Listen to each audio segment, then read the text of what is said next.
चीन के शुमाली सूबा हेबे में मुनक़िद होने वाली फर्नीचर नुमाइश जुम्मे के रोज़ इख्तिताम पजीर हो गई।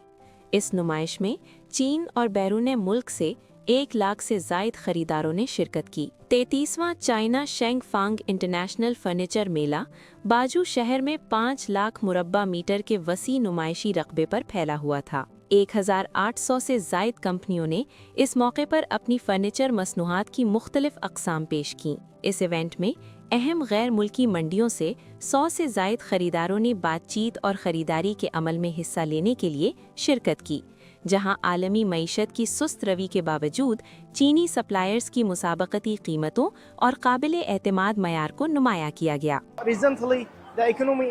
इस वक्त मुख्तलिफ ममालिक की मईशत कमज़ोर है।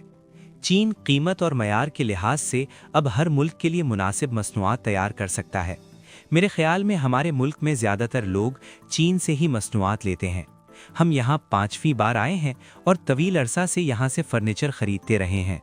नुमाइश के दौरान शेंग फांग फर्नीचर ई-कॉमर्स बेस का भी बाज़ाब्ता आगाज़ किया गया। मजबूत सनती सिलसिले और आला पैदावारी सलाहियतों की बदौलत इस नुमाइश ने आलमी खरीदारों को एक ही जगह से खरीदारी के मुकम्मल हल फराहम किए। हम डाइनिंग चेयर्स, प्लास्टिक की कुर्सियां और धाती फ्रेम तलाश कर रहे हैं। रवां बरस में काज़ाकिस्तान से अपने 4 दोस्तों को भी साथ लाया हूं। हम चीनी फर्नीचर तलाश कर रहे हैं क्योंकि हर साल चीनी फर्नीचर के मयार और डिज़ाइन में बेहतरी आ रही है। इसलिए हम चाहते हैं कि आपके फर्नीचर के गोदाम हमारे मुल्क में भी दस्तयाब हों।